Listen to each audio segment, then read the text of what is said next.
কেউ বলে ধনুকের মতো বাঁকা হয়ে গেছে, কেউ বলে ডানের দিকে, কেউ বলে বামের দিকে, কেউ বলে নাভির দিকে বাঁকা হয়ে যায় যখন উত্থান হয়, আবার অনেকে বলে যখন উত্থান হয় অন্ডকোষের দিকে বাঁকা হয়ে যায়। দেশের এবং প্রবাসের ভাই বোনদের প্রতি সালাম। আসসালামু আলাইকুম। আমি প্রভাষক ডাক্তার রিক্তা পারভিন, হোমিওপ্যাথি এবং আয়ুর্বেদিক চিকিৎসক। চেম্বার সেবা, হোমিও কমপ্লেক্স অ্যান্ড সেবা ডিজিটাল ল্যাব, উপজেলা মডেল মসজিদের পূর্ব পাশে, শিমুলিয়া, মাগুরা। আজকে বহু পুরুষের প্রশ্নের একটা অ্যান্সার করব, যেটা অনেক পুরুষই বর্তমান বলছে, সেটা হলো যে তাদের লিঙ্গ বাঁকা হয়ে গেছে। কেউ বলে ধনুকের মতো বাঁকা হয়ে গেছে, কেউ বলে ডানের দিকে, কেউ বলে বামের দিকে, কেউ বলে নাভির দিকে বাঁকা হয়ে যায় যখন উত্থান হয়, আবার অনেকে বলে যখন উত্থান হয় অন্ডকোষের দিকে বাঁকা হয়ে যায়। তো এখন এইটা এক একজন এক এক রকম ভাষায় বলে থাকে। তো আসলেই এই বাঁকাটা কি? অনেকে দেখা যায় যে জন্মগতভাবেও কিন্তু বাঁকা হয়ে থাকে ডান পাশে বাম পাশে। আবার অনেকে নর্মালি যখন একটু নিস্তেজ অবস্থায় থাকে তখন একদিকে একটু বাঁকানো থাকে। আবার মাস্টারবেশন বা হস্তমৈথুন, বিছানায় ঘর্ষণ, স্বপ্নদোষ ইত্যাদি করার কারণেও কিন্তু লিঙ্গ একদিকে বাঁকা হয়ে যায়, কারণ একদিকে হাত দিয়ে নিয়মিতভাবে তারা মাস্টারবেশনটা করে থাকে, যে কারণে একদিকে হয় ডান দিকে অথবা বাম দিকে। কিন্তু কিছু বাঁকা আছে যে বাঁকাটা হয় কার্ভের মতো, অর্থাৎ লিঙ্গ যখন উত্থান হয় তখন বাঁকা হয়ে একদম নাভির দিকে চলে যায় কার্ভটা। আবার অনেকটা দেখা যায় যে বাঁকা হয়ে একদম ধনুকের মতো নিচের দিকে নামছে। একইভাবে ডানে বামে হতে পারে। তো এটাকে কি বলে? এটাকে পেরোনিস ডিজিজ বলে। এই পেরোনিস ডিজিজটা কেন হয়? এটা হওয়ার পিছনে বিভিন্ন কারণ আছে। দেখা গেল মাস্টারবেশন করার সময় অতিরিক্ত এক্সাইটেড হয়ে প্রেশার ক্রিয়েট ভাবে করলো, তখন শিরা ডিসলোকেশন হয়ে গেল। আবার অনেক সময় দেখা যায় যে যে কোনো আঘাতের কারণে হলো। আবার অনেক সময় দেখা যায় সহবাসের সময় বেশি এক্সাইটেড হয়ে যখন আঘাতটা একটু বেশি করে তখন একটু মটাত করে একটা শব্দ হয়ে যায়। এই ক্ষেত্রে হয়ে থাকে, অর্থাৎ লিঙ্গের শিরা ডিসলোকেশন হয়ে যায়, যার ভিতর দিয়ে রক্ত চলাচলটা সঠিকভাবে করতে পারে না, যে কারণে একটা জায়গা ক্লোড হয়ে শক্ত হয়ে যায় অনেক সময়।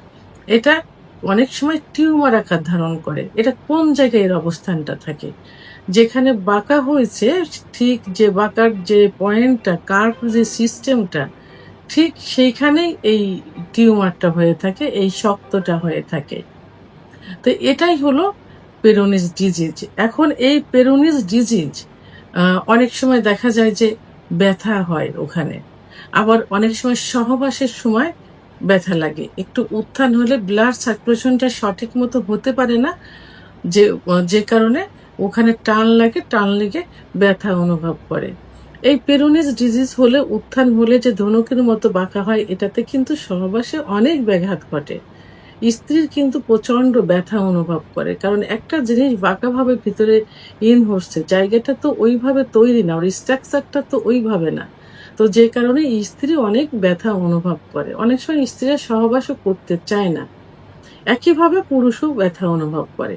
এখন এই যে পেরোনিস ডিজিজ, এই পেরোনিস ডিজিজটা কিভাবে আপনি ঠিক করবেন?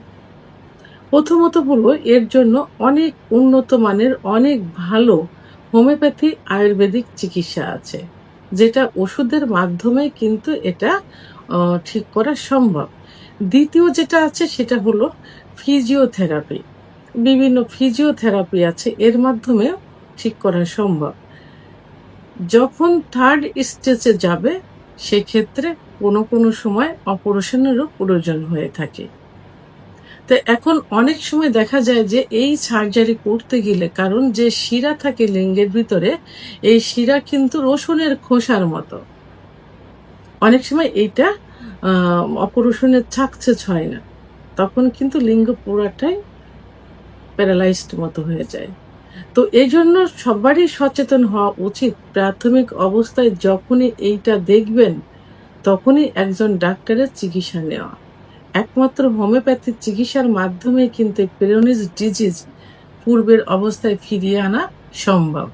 এবং অনেক সময় এর থেকে কিন্তু ক্যান্সারও হয়ে যেতে পারে। ওই সিস্টটা যে টিউমারটা থাকে এর থেকে কিন্তু ক্যান্সারও হয়ে যেতে পারে। এজন্য সবাইকে সতর্ক করতে হবে।